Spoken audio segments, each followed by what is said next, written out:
Nous sommes encore sur les dimensions du travail.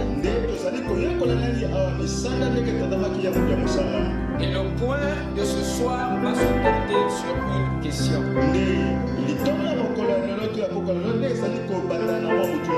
Pourquoi le travail est-il honorable?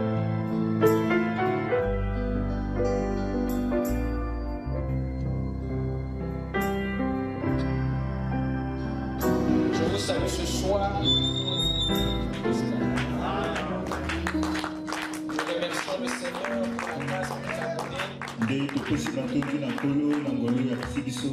de venir dans sa présence ce soir. Amen. C'est une sainte convocation. Sans plus tarder, nous allons nous lever pour lire les Écritures.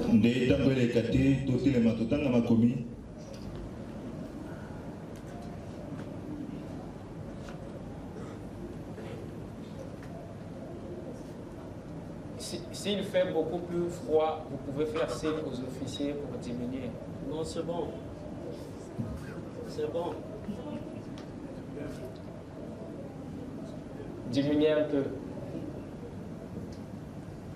Parce que même moi aussi j'ai senti que ça frappe un peu fort. Nous allons lire à deux endroits comme d'habitude.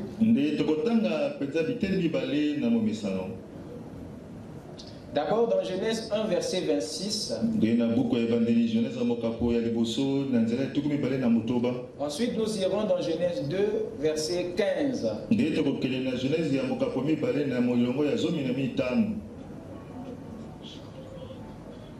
Genèse 1, verset 26.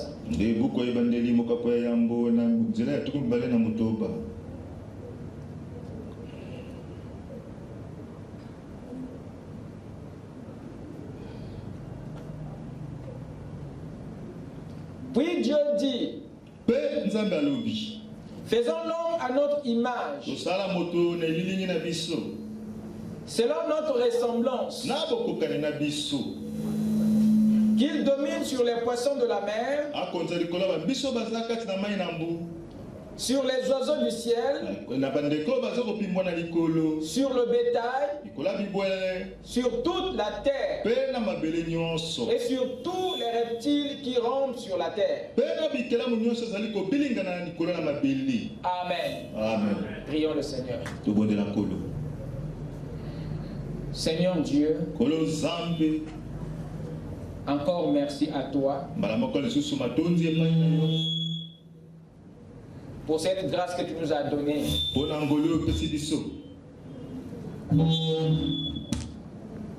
De venir dans ta présence. Écouter ta voix. Tu sais, oh Dieu Tout-Puissant, tu n'appelles pas si tu n'as pas un message derrière.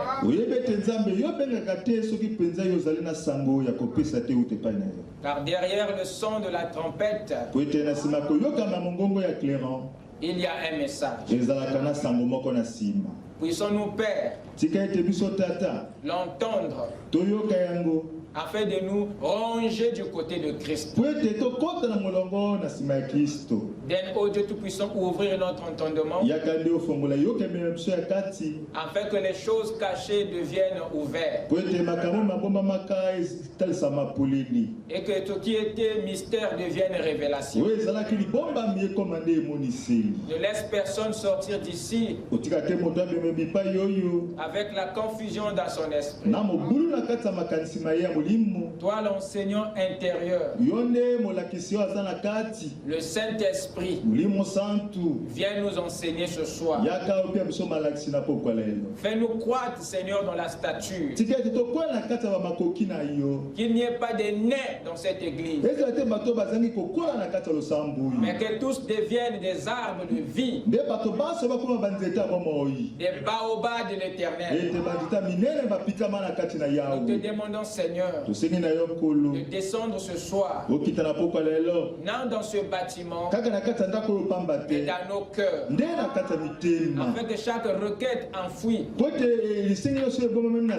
inexprimée, parvienne à toi, Seigneur.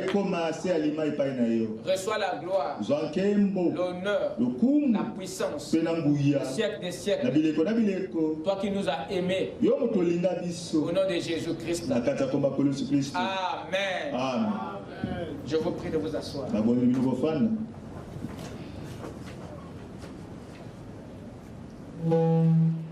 Genèse 2:15.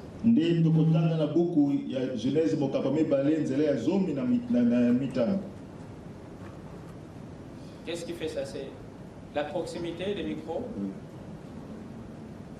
Qu'est-ce qui fait les retours? Genèse 2:15.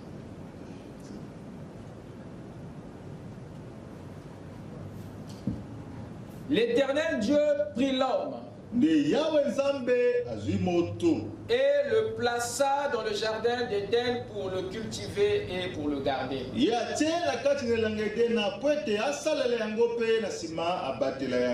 Amen. Amen. Amen. Amen. Que Dieu vous bénisse.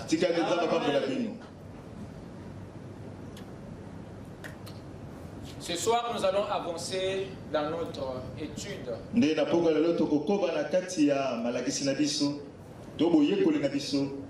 Notre sujet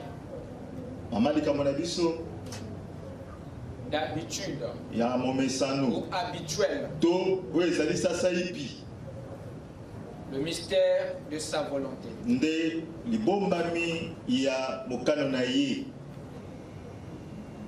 Nous sommes encore sur les dimensions du travail. Et le point de ce soir va se porter sur une question.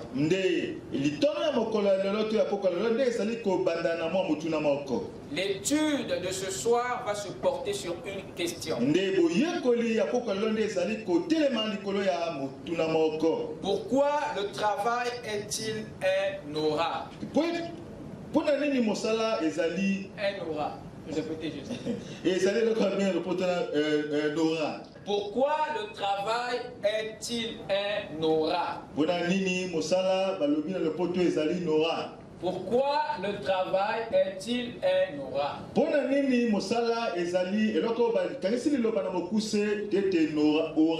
Pourquoi le travail est-il un ordre? Une responsabilité, une activité.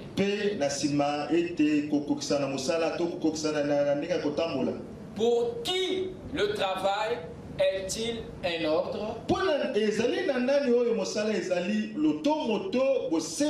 Une responsabilité, une activité. Nous allons commencer par cette question. Pour qui il est un ordre? Pour qui il est une responsabilité? Pour qui il est une... Vous êtes avec moi? Amen. Je répète. Pour qui le travail est-il un ordre? Une responsabilité, une activité. Voilà la question ou les questions qui fera l'objet de notre étude. Le développement de cela sera alors une suite des réponses.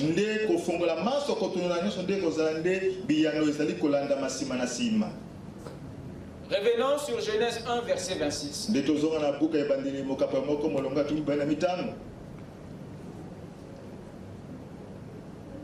dit, faisons l'homme à notre image selon notre ressemblance. Et qu'il domine. Qu'il domine. Nous avons vu que ceci était ni un conseil, ni une proposition que Dieu faisait à l'homme, mais un ordre, un commandement, une loi qu'il lui donnait, qu'il domine, qu'il domine.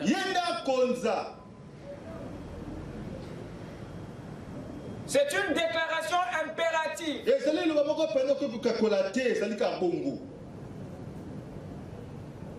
La domination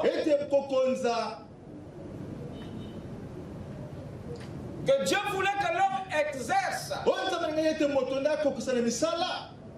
sur les ressources, sur les domaines, sur les circonstances. Cette domination était un ordre. Ce travail était un commandement. Il n'y a rien d'une proposition ici. Il n'y a rien d'une suggestion. Il n'y a pas un conseil. Ce n'est même pas une opinion que Dieu faisait connaître. Mais un ordre, un commandement, une loi qu'il donnait, qu'il domine. Il n'y a pas de débat. C'est un commandement. Et ce travail est énorme.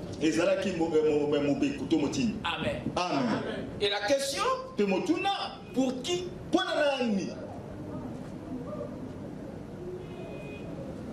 Cela était énorme. Pour qui cela était énorme?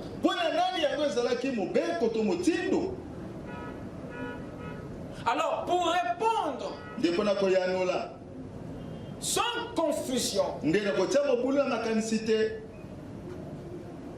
faudrait que nous nous reposons encore la question. À qui Dieu s'adressait-il dans cette phrase?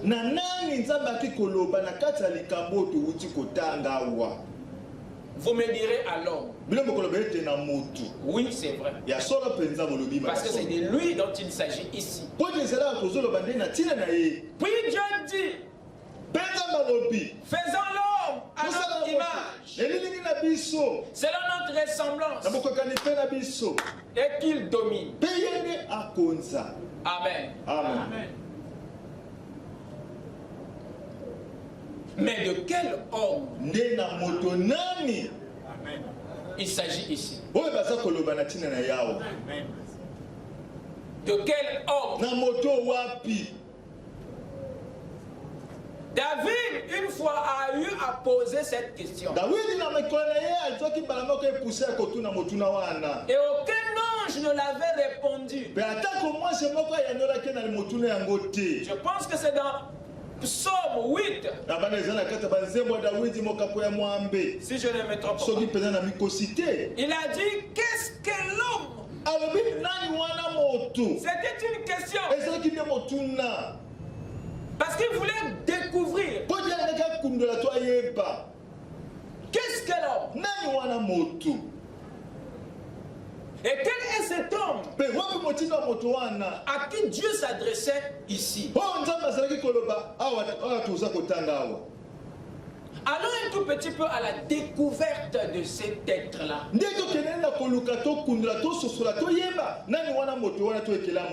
êtes avec moi? La plupart des temps, nous, nous connaissons pas. Et la religion n'a pas d'outils pour nous apporter la lumière.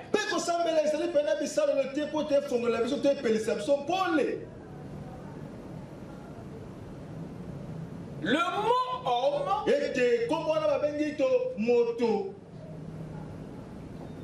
le mot homme, pour commencer, est un nom. Et non un individu. Je répète. Vous êtes là? C'est exact. Prenez note. Sinon ça va vous échapper.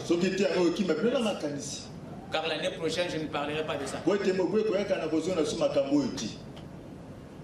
Le mot homme, pour commencer, est un nom.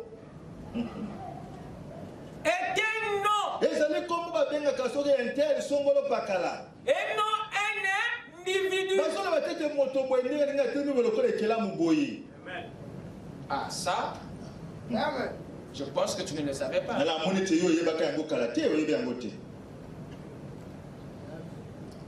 Homme est le nom que Dieu a donné à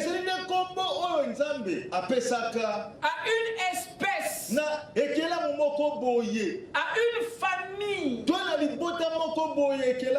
à un couple, et non à un individu. Je répète.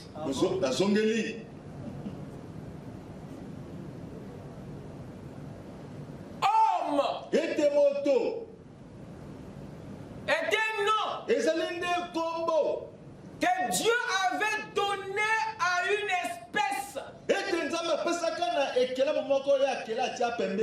à une famille,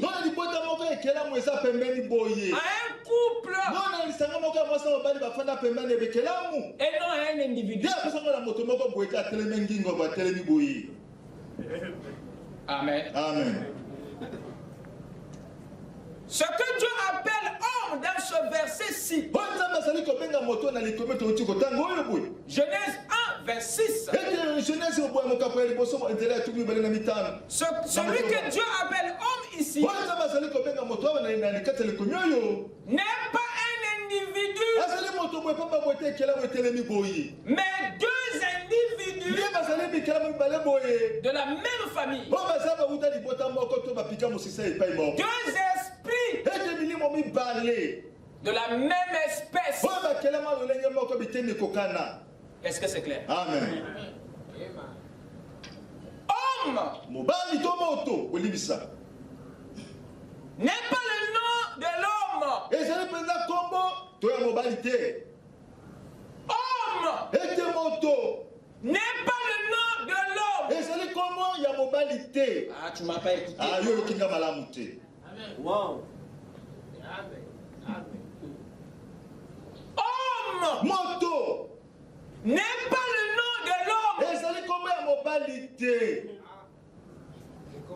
Homme n'est pas le nom de l'homme.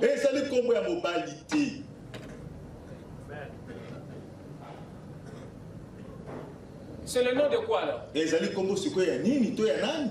Le nom de qui? C'est le nom que Dieu a donné à une espèce qu'il a créé en deux modèles. Le modèle H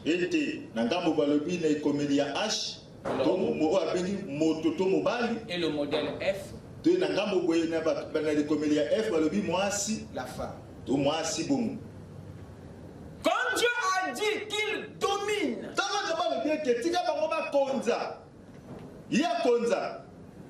qu'il domine, il est au singulier.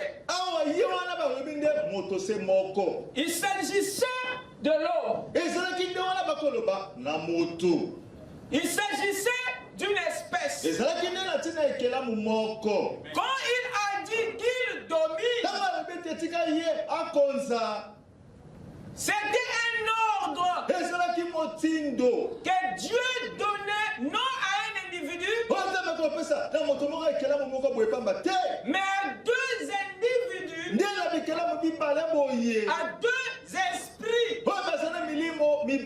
appartenant à une espèce appelée homme. Je ne vous ai pas entendu. Amen. Je donne ça à la manière de l'école de dimanche, c'est pour éclairer. Parce que si nous ne connaissons pas ce que nous sommes,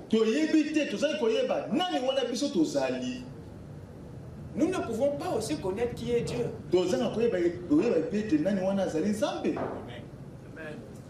Notre espèce est la seule que l'homme n'a pas étudiée.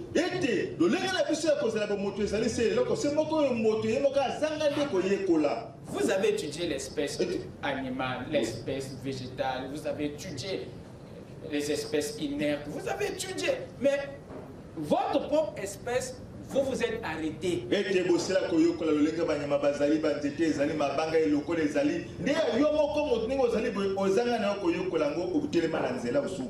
Et on ne nous a pas décortiqué notre situation avec les détails de la parole. C'est une théorie scientifique qui nous a été donnée au sujet de notre espèce. Et non une idéologie du royaume au sujet de notre espèce. Nous serons faibles si nous avons moins d'informations au sujet de notre espèce. Vous écoutez ça? Amen. Dieu n'est pas de l'espèce végétale. Il a créé plusieurs espèces. Et lui-même devait choisir son espèce. Il a créé des espèces, mais il devait se choisir une espèce. Et c'est votre espèce que Dieu a choisi. Et vous ne voulez pas l'étudier. Vous écoutez ça? Il a refusé d'appartenir aux anges. Il a refusé d'appartenir aux végétaux, aux animaux. Vous écoutez ça?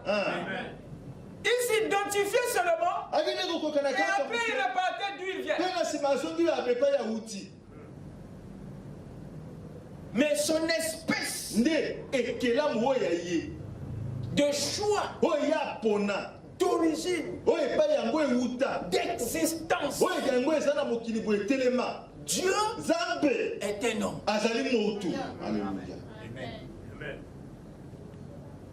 Vous êtes là? Amen. Quel privilège!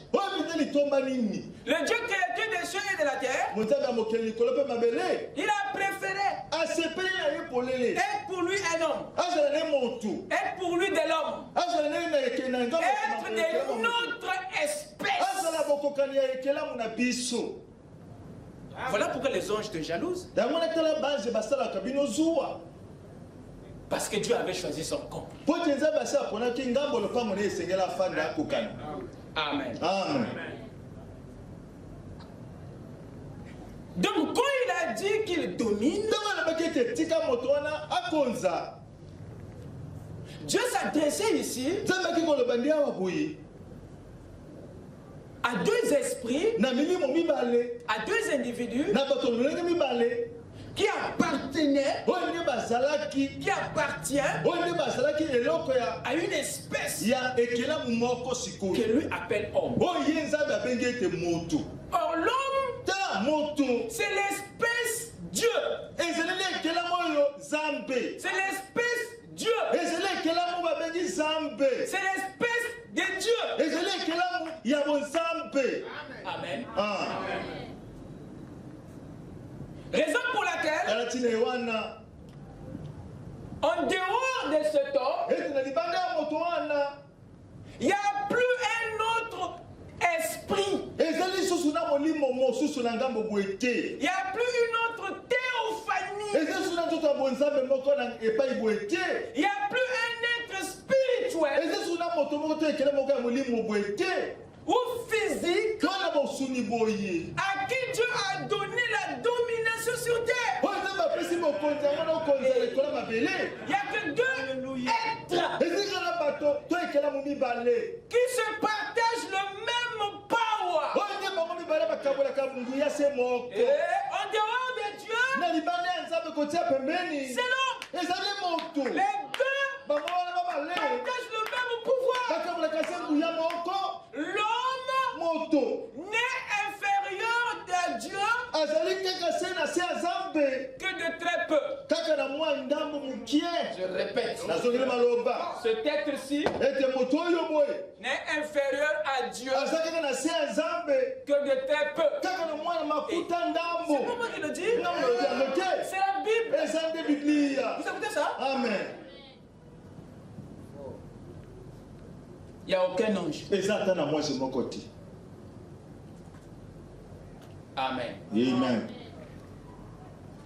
Michael était là. Gabriel était là. Absinthe était là. Mais aucun d'eux que Dieu a donné la domination sur la terre. Le règne sur la terre n'a pas été donné à un ange, mais a été donné à un homme. Parce que c'est le pouvoir que seul nous partage Dieu et son espèce. Donc toi tu es issu. Amen. Amen. Allez-y avec moi dans Genèse 5, verset 2.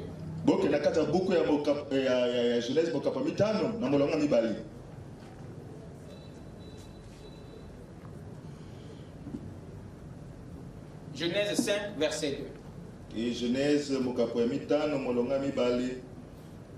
Il créa l'homme et la femme. Vous écoutez ça? Amen. Il créa l'homme et la femme. Il les bénit et il les appela. De quel nom? Vous n'avez pas lu ça? Il créa l'homme et la femme. Il les bénit et il les deux. Les appela de quel nom? Donc la femme s'appelle comment? L'homme s'appelle comment? Vous voyez? C'est le nom d'une espèce que Dieu a créée en deux modèles. Et le modèle H. Vous écoutez ça? Ce n'était pas le nom d'un individu, mais c'est le nom d'une espèce. Quand tu regardes une soeur, sa fille bien-aimée, née de nouveau, remplie de Saint-Esprit, c'est l'homme que Dieu voit. Vous écoutez ça? Amen. Quand il voit son fils rempli de toutes les vertus du ciel, c'est l'homme qui voit. Vous comprenez ça? C'est son espèce qu'il voit. Donc c'est le nom d'une espèce. C'est pas le nom d'un garçon. Amen. Amen. Amen. Amen. Yes. Conclusion. Dominer n'était donc pas un travail, un ordre que Dieu avait donné à une seule personne, à un seul individu, mais à une famille, à une espèce composée de deux esprits, l'homme et la femme. Cette domination dont il est question n'est pas une simple autorité. N'est pas une simple influence. Que cet homme et cette femme étaient appelés à exercer sur les ressources, les domaines et les circonstances. Ce n'était pas une simple influence dominée, mais pas une simple autorité. Mais c'est un travail auquel ces deux esprits, ces deux individus allaient à faire. Amen. Amen. Donc, dominer était un ordre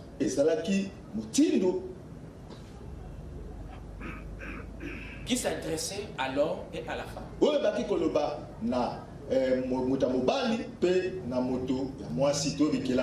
Dominer était un ordre qui s'adressait à l'homme et à la femme. Ce n'était pas un ordre individuel de Dieu à l'homme, mais un ordre collectif de Dieu à l'homme et à la femme. Un ordre commun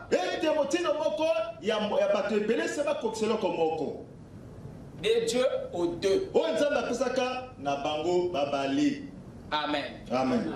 Amen. Amen. Conclusion. Le travail,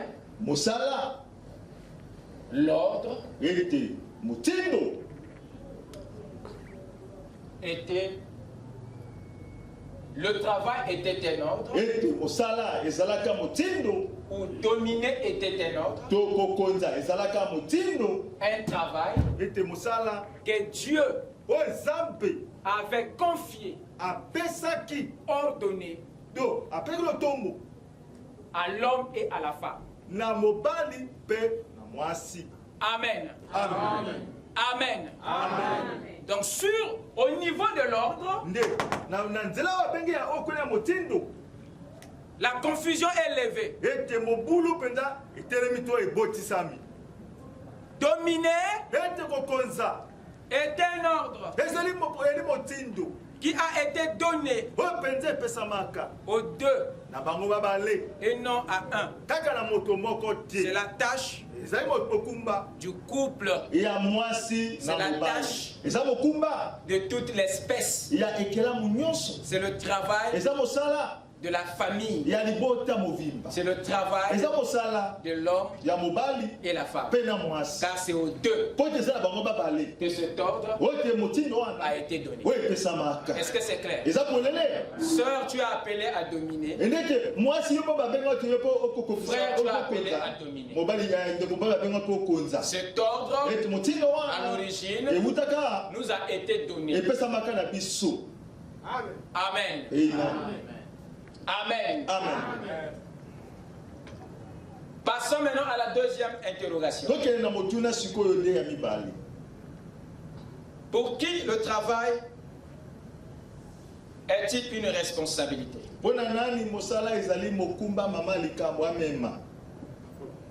Allons-y dans Genèse 1, verset 27 à 28.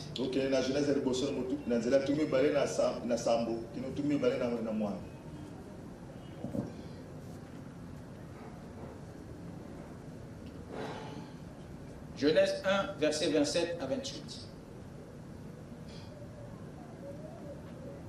Dieu créa l'homme à son image. Il le créa à l'image de Dieu. Il créa l'homme et la femme. Vous êtes avec moi? Amen. Avant d'aborder la question sur la responsabilité, j'aimerais vous lire une citation du prophète au sujet de la domination.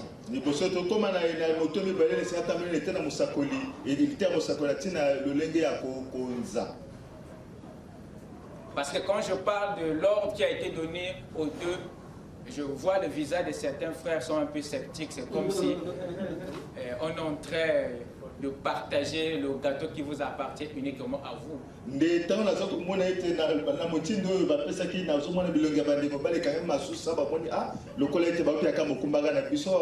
des pensées et des questions que je capte ici.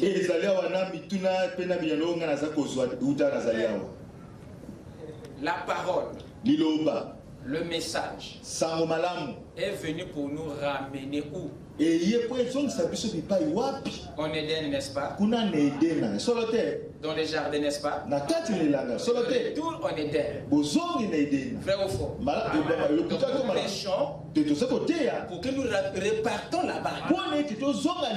Vrai ou faux? Et je crois de tout mon cœur, tout vrai message doit vous ramener à la Genèse. Vous écoutez ça? C'est le retour à la Genèse. C'est le retour en Éden. Au retour dans les jardins. Lorsque nous repartons, nous repartons dans quelle position? Dans quel état? Il faut parler de cet état de retour pour que certaines choses tombent. Il y a une perception du péché qui n'a pas encore quitté les gens. Pourquoi? Parce que le message du début ne leur est pas encore prêché. Voilà, certaines choses sont restées là. Il n'y a rien qu'on est en train de changer. Mais c'est le retour aux eaux pures, à la sémence du début. Amen. Amen. Écoutez ce que Frère Branham dit. Allons-y dans la puissance de Dieu pour transformer. La puissance de Dieu pour transformer. Paragraphe 59.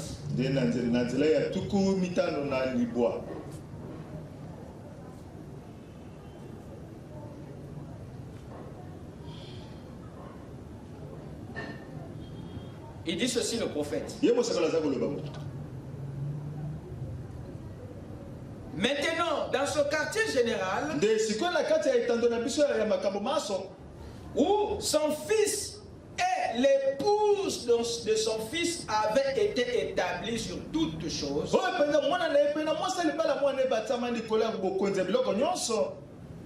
tout semblait si parfait. À la tête de tout cela, il y avait un homme, son propre fils et son épouse. À la tête de quoi? De la création. Je répète. Maintenant, dans ce quartier général, il parle du jardin d'Éden, où son fils et l'épouse de son fils avaient été établis sur toutes choses.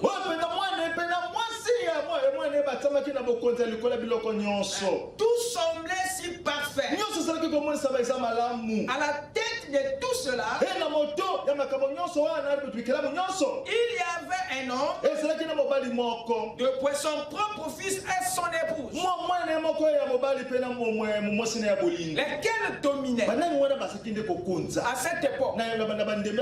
L'homme et la femme. Aucun d'eux n'était en bas. Vous êtes avec moi? Amen. Wow. Et nous prêchons pour repartir non après la chute, mais avant la chute.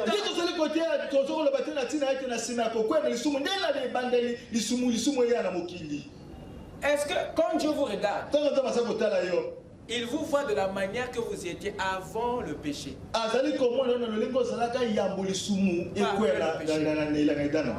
que si Dieu vous regarde ce que vous êtes après la chute, même la mort de Jésus risque d'être inutile. Vous écoutez ça? La mort de Christ garde permanemment devant le Père. C'est la croix qui maintient votre cliché devant le Père. C'est la croix qui oblige le Père à vous voir sans péché, sans tache, ni ride, ni rien de semblable. Or ça, c'est votre image dans l'éternité. Avant que vous ne péchiez, avant qu'il n'y ait chute. Vous écoutez ça? Il est obligé de te voir comme ça.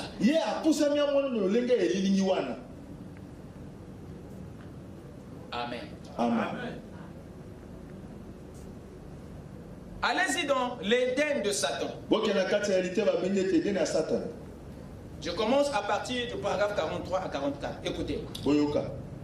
Le lion et le loup paissaient ensemble. Le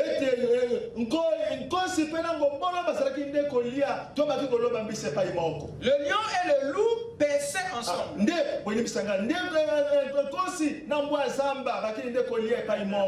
Et l'agneau se couchait avec eux. Le mal n'existait pas. C'était la paix parfaite. L'harmonie parfaite. Tout était parfait. Et quand Dieu avait la haute main sur la terre, et remarquez, il avait vu ce que son monde, il avait vu à ce que tout y fonctionne bien. Il avait vu à ce que tout progresse bien. Tous se nourrissaient de végétaux. Rien n'allait mourir. Rien n'allait se gâter. Rien n'allait se perdre. C'était tout simplement parfait. Et à la tête de tout ça,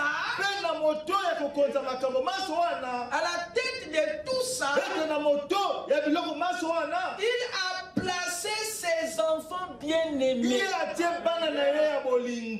Son fils et sa fille, un mari et sa femme, pour diriger.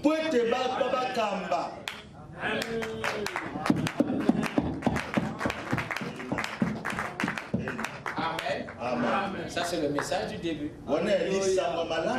Prêché par votre prophète. Et vous jubilez le retour à l'Éden. C'est le retour à ça.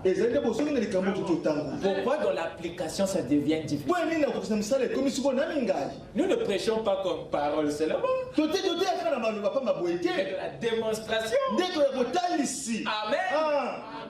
Amen. Amen. Amen. Vous ne voulez pas repartir? Oh. Vous voulez un message qui vous cloue ici, hein? Lesquels veulent le message de retour? Ça veut dire qu'il y a en vous la pensée de l'éternité. Ceux qui n'ont pas la pensée de l'éternité en eux n'ont jamais la soif de revenir à la parole. N'auront jamais la soif de l'éternité.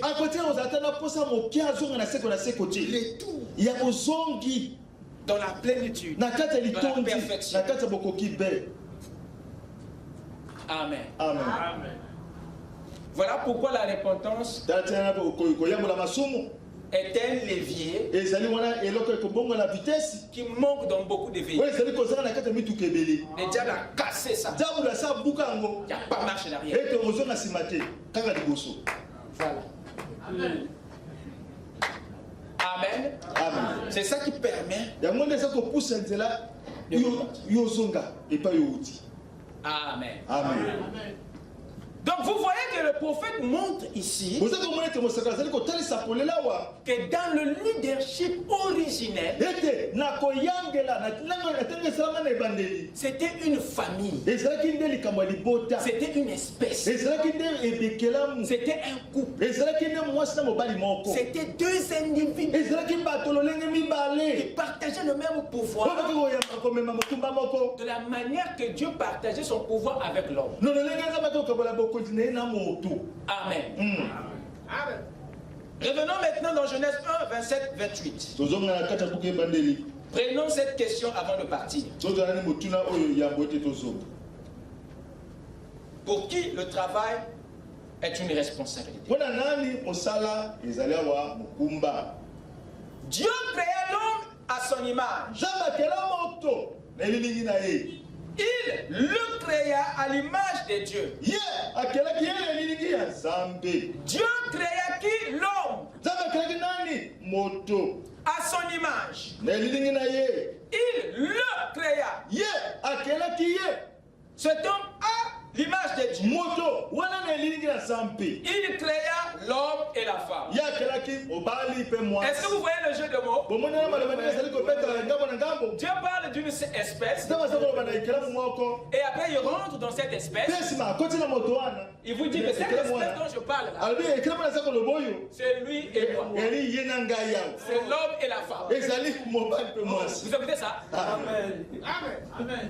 Au commencement, Dieu créa l'homme. C'est une espèce. Vous écoutez ça? Amen. Et comme il sait que vous ne comprenez pas, alors il avance dans la révélation. Alors il rentre dans cette espèce dont il vient de créer. Pour nous dire que cet homme-là, que je viens de créer, à mon image et à ma ressemblance, est en fait venu en deux modèles. Et là-dedans, dans cet homme, dans cette espèce, il y a l'homme et la femme. Amen. Amen. Amen. Exact. Amen. Continuez le verset. Prenez le verset 28. Dieu les bénit et Dieu leur dit. Vous écoutez ça? Amen. Soyez féconds, multipliez. Écoutez bien, il n'a pas dit multipliez-vous. Donc cette multiplication-là n'est pas eux. Mais c'est quelque chose d'autre qu'il doit multiplier. Vous êtes avec moi? Soyez féconds, multipliez, remplissez la terre et la sujettissez et dominez sur les poissons de mer, les oiseaux et tout animal qui se met sur la terre. Amen. Amen. Il leur a dit 5 choses. Il y a 5 choses qui leur ont été dites de faire. 1. D'être fécond. Voilà ce que Dieu leur a dit. D'être et de faire. D'être fécond. Qu'est-ce que ça veut dire? Ça veut simplement dire d'être productif.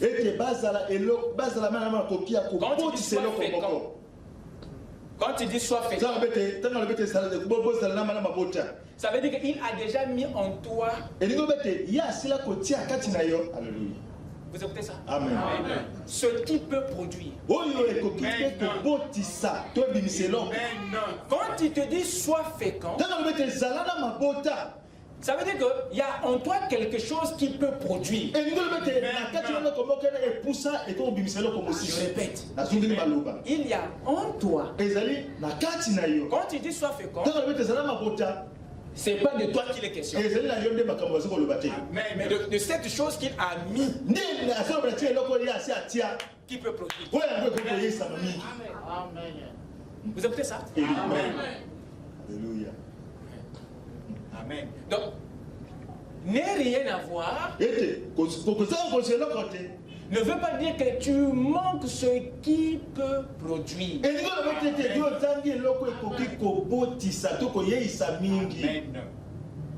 Le problème est que il y a un temps que Dieu a fixé pour chaque chose. C'est qu'en ce temps-ci, la chose n'a pas encore produit. Et c'est ça qu'on appelle la galère, la stérilité, la crise, le manque. C'est parce que le figuier n'a pas encore simplement donné. Mais ça ne veut pas dire qu'il manque ce qui donne.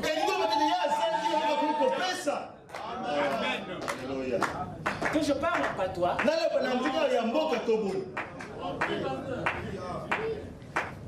Amen. C'est bon. Quand Dieu dit sois fécond, ça veut dire que c'est pas toi le problème. Il y a en toi ce qui produit. Donc la chose qui écoute cette voix est déjà là. En toi, il y a une sémence dans laquelle il y a tout ce que Dieu attend. Écoutez. Lorsque Dieu a voulu avoir les végétaux, il ne s'est jamais adressé à lui. Jamais. Il ne s'est jamais adressé à lui. Dieu savait où est-ce qu'il pouvait avoir les végétaux. Et il est allé vers le corps, la matière qui avait en elle ce qui pouvait produire les végétaux que Dieu cherchait. La Bible dit, et Dieu s'est adressé à la terre, que la terre produise. La terre a entendu une requête. Elle n'a jamais vu à quoi ressemble ce que Dieu lui demande. La terre ne savait pas qu'en elle, il y avait ce qu'il faut produire la verdure. Et c'est toi. C'est toi. Les choses que tu désires là, tu connais pas. Tu connais pas la forme. Des fois, le temps qui passe te met comme en doute. La chose qui va le produire est là.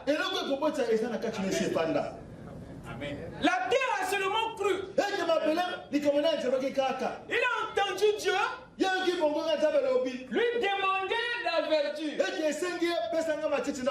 Et la terre ne savait pas à quoi ressemblait la verdure. Et elle est rentrée en elle-même. Il a regardé. Ce que tu dis là, tu as vu ça où? Il dit c'est en toi. Il dit une minute. La terre est rentrée. Il a regardé. Il dit, je vois rien. Il dit, donne-moi la verdure. La terre, qu'est-ce qu'elle a fait? Elle a cru. Elle a cru à la voix. Elle a cru à la parole. C'est lorsque Dieu parle, c'est que la chose existe. Vous écoutez ça? Dieu ne parle que des choses qui existent. Quand il dit que la lumière soit, même si vous ne l'avez jamais vu, le fait que Dieu l'ait dit, c'est que la lumière existe. Peu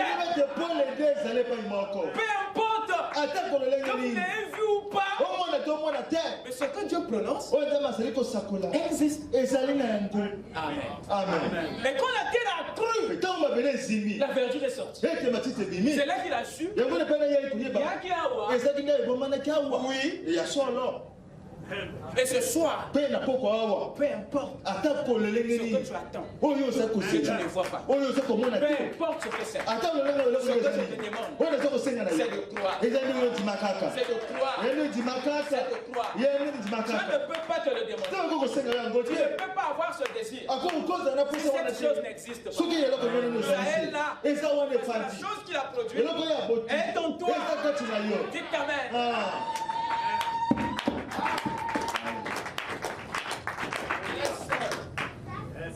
Sois fécond. Quand il le dit, c'est qu'il y a en toi quelque chose qui produit, qui crée, qui invente, qui génère. Vous êtes tous des géniteurs. Un géniteur n'est pas un dépositaire, mais c'est un possesseur de gènes. J'allais dire ceci. Un géniteur, c'est d'abord quelqu'un qui possède les gènes. Il ne libère pas seulement les gènes. Il n'est pas seulement dépositaire de sémences, mais il est d'abord détenteur de sémences. Et quand Dieu t'appelle géniteur, ça veut dire en toi il y a des gènes. En toi il y a des sémences que tu peux libérer. Amen. Amen. Et c'est le géniteur qui produit la génération. Une génération ne peut voir le jour que grâce à un géniteur. Parce que c'est les gènes qui font la génération. Sans gènes, la génération, c'est un amas de gènes. Chaque individu de ta génération est une sémence, est un gène. Ils étaient où? Mais dans un géniteur, dans les rênes de quelqu'un. Amen. Et ce que tu attends se trouve en toi sous cette forme. Amen. Amen. 2. Il nous a été dit de multiplier. De multiplier. C'est-à-dire de reproduire ce qu'ils auront produit, ce qu'ils auront créé, ce qu'ils auront inventé, ce qu'ils auront donné. Ils peuvent le reproduire, c'est-à-dire dédoubler. Donc Dieu nous appelle à la duplication de ce que nous avons produit. Amen. Amen. 3. Il nous a été dit de remplir, c'est-à-dire de couvrir. Voyez-vous? De couvrir la surface, d'occuper l'espace, le terrain, de répandre, d'étendre. Amen. 4. Il leur a été dit d'assujettir. D'assujettir. D'assujettir. Très bien. C'est-à-dire soumettre les choses aux lois. Soumettre les choses aux lois. Les garder en ordre. Les maintenir chacune à leur place. C'est ça assujettir. Donc en réalité, ce n'était pas à lui que l'homme devait tout soumettre. Non, c'était aux lois de Dieu qui existait déjà. Et lui, l'homme, devait veiller que le poisson est dans l'eau. Qu'il ne va pas sortir pour aller prendre la place de la gazelle. Son boulot, c'était de garder chaque élément de la nature à sa place. C'est ça assujettir. C'est pas à moi. Non. Mais vous soumettez à Christ la parole. Donc Adam veillait. Et aussi une bonne relation avec la parole, avec la loi, avec les principes. Il veillait à l'harmonie. Que chaque élément de la vie ne quitte pas sa loi, ne quitte pas son environnement. Ça va créer un déséquilibre. Si l'oiseau vient dans l'eau pour chercher la vie, et que le poisson cherche à aller au ciel, il faut que chacun reste dans sa position. Il était là pour veiller, assujettir, c'est soumettre les ressources, chacun dans son environnement, y compris lui-même. Il doit se soumettre. Il devait veiller que l'homme lui-même reste à sa place. Amen. Parce que si toi-même tu n'es pas soumis à la parole, le reste ne peut plus être soumis à toi. Vous écoutez ça? Voilà pourquoi l'homme, dès qu'il s'est rébellé de la loi mère, la nature n'a plus attendu de se rébeller comme ça. Parce que la clé qui soumettait la nature, c'était sa propre soumission à Dieu. Voilà pourquoi un homme qui réclame la soumission de sa femme, alors que lui-même n'est pas soumis à la parole, ça ne viendra pas. Et la sœur aurait raison. Parce que toi, tu es insoumis à ce que tu lui demandes. Vous avez ça? Ou bien que je parle en patois? C'est bon? Que Dieu vous bénisse.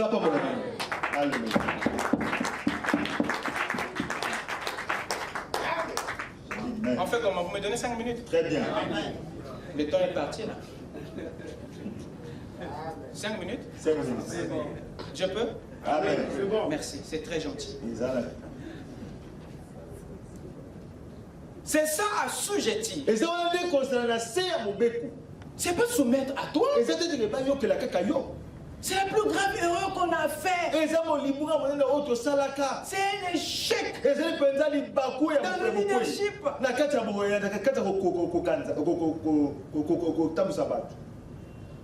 Un leader qui amène le peuple à s'attacher à sa personne, échouera. Mais si la mère, le troupeau, à s'attacher à la parole, à Christ, et non à lui, le troupeau vivra même si le leader est absent. Parce que c'est la parole qui communique, qui maintient. Amen. Amen. Et ça, le docteur Lys a réussi ça. Amen. Si nous continuons la marche aujourd'hui, c'est parce qu'il nous a connectés à la grande fontaine. Regardez, il n'est plus. Mais on est resté attaché à la parole. N'est-ce pas merveilleux? C'est par là qu'on mesure la réussite d'un leader. Amen. Amen. Amen. Et Christ a travaillé pour la même chose. Jusqu'à quand resterai-je avec vous? Il voulait que les disciples apprennent à tout résoudre à son absence. C'était ça. Amen. Amen. Alors remarquez, assujettir, c'était ça. Amener les choses à s'incliner devant la loi et non devant vous.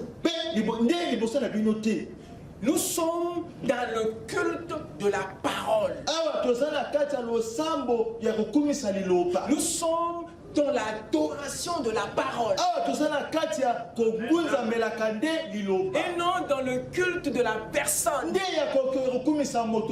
L'adoration de la personnalité, non, ça c'est diabolique. Mais le culte de la parole, c'est scripturel. L'adoration de la parole, c'est même ce qui doit être. Pas de la personne, de la personnalité. Amen. Amen. Alors ce sont ces 4 actions. Produire, reproduire, remplir, assujettir. Ce sont ces 4 actions qui concrétisent le 5e acte qui est la domination.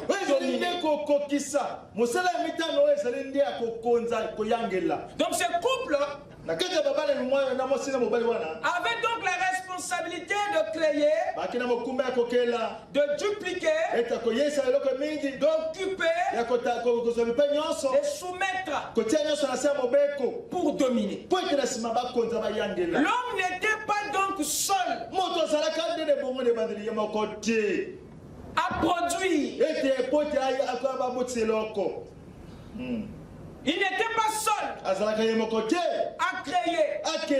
Il n'était pas seul à inventer. La femme le devait aussi. L'homme n'était pas seul à reproduire, à dupliquer, à multiplier. La femme le devait aussi. L'homme n'était pas seul à remplir, à occuper. La femme le devait aussi. L'homme n'était pas seul à assujettir, à soumettre.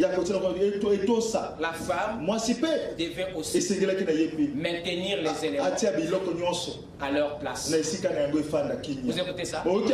Conclusion, l'homme n'était pas seul à dominer, à diriger, à gérer. La femme le devait aussi. Donc c'était une responsabilité collective. Créer, multiplier, occuper, soumettre. C'était une responsabilité commune de l'espèce. La tâche que Dieu avait déléguée, confiée à l'homme et à la femme. Amen. Amen.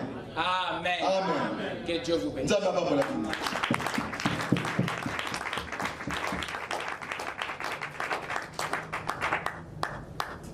Amen. Hein? Amen. On va continuer prochainement. Lèvons-nous. La victoire est dans le sang. Alléluia. Dans le sang de Jésus-Christ, mon sauveur. La victoire est dans le sang. Alléluia. À Jésus la gloire, à lui l'honneur. Chantons gloire, gloire, puissance à l'agneau. Gloire à lui l'honneur. La victoire est dans le sang. Alléluia. À Jésus la gloire, à lui l'honneur. Seigneur Dieu, nous te sommes reconnaissants, Père, pour cette petite lumière que tu as jetée au plus profond de notre âme. Nous te disons merci, Père, parce que c'est cette lumière qui a éclairé les ténèbres du commencement. Et nous croyons que, Père, à partir de cela, nous pouvons voir le reste du livre. Car de la Genèse à l'Apocalypse, il est question de faire ta volonté. C'est pour cela, Seigneur, nous demeurons dans ce grand mystère qui est celui de ta volonté. C'est le seul mystère qui retient notre perfection. Seigneur Dieu, alors que nous sommes arrivés au terme de cette réunion, et nous demandons, Père, que la colonne de feu puisse accompagner chaque enfant de Dieu pour éclairer sa nuit, pour guérir sa santé,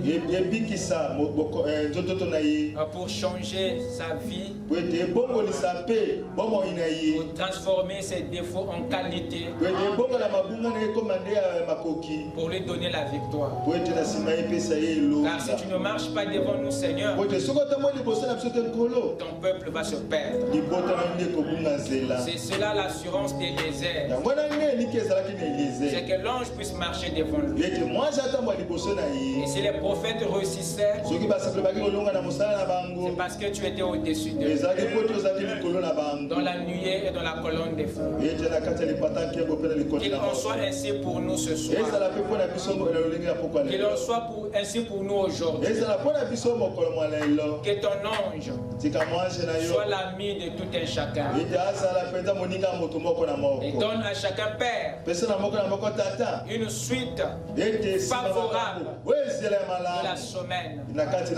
Pour le reste, que soit la gloire et l'honneur au siècle des siècles. Dans le nom de Jésus-Christ. Amen. Amen.